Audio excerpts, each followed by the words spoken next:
বলেছেন জনসাধারণের কাছে যে আমি কংগ্রেসের এক কাজ করেছি, আমি যে শুধুমাত্র এই যে টিকেটের প্রত্যাশী না, পার্টি যদি আমার সহজ হয় আর এরিয়ার যদি ভোটারে আমার যদি সহজ করে আর আমার যদি ভোটে আল্লাহর হুকুম হয় টিকেট পাইতে আমি আবার আসমু আইয়া পার্টির কাছে সাহায্য খুঁজিমু বা আমি প্রতিনিধিত্ব করমু।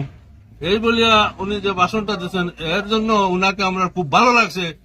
এর সঙ্গে মানে এর কারণে ওনার সঙ্গে আমরা মানে এরিয়াতে আসছি, কারণ কোন ক্যান্ডিডেট এই কথা বলে নাই যে আমি যদি টিকিট না পাই তাহলে অন্য যদি টিকিট পাইছে তার সঙ্গে আমি সাহায্য করবো বা তার সঙ্গে থাকবো। কোন ক্যান্ডিডেট এই কথা বলে নাই, কিন্তু একমাত্র যতজন টিকিট দাবিদার এই টিকিট দাবিদারের মাঝে একমাত্র খলিল সাহেব এই কথা বলেছেন।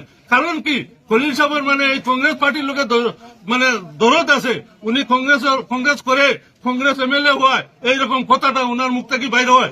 আর অন্য যারা পার্টি মানে কংগ্রেসের টিকিটটা দাবি করে এরা এই কথাটা বলতে তারা কষ্ট হয়, কারণ এরা কোনো কংগ্রেসই না, এরা শুধুমাত্র এমএলএ হওয়ার জন্য এই টিকিট মানে পাওয়ার জন্য এরা মানে এরিয়াত ঘুরছে টিকিটটা দাবি করছে।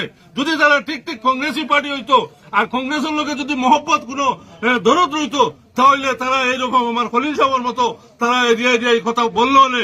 যার কারণে খলিল সাহেব পরিষ্কার মানে আজকে প্রেস মিটের মাধ্যমে জানাই দিয়েছেন যদি অন্য কাউকে টিকিট দেওয়া হয় তা আমি উনার সঙ্গে থাকবো।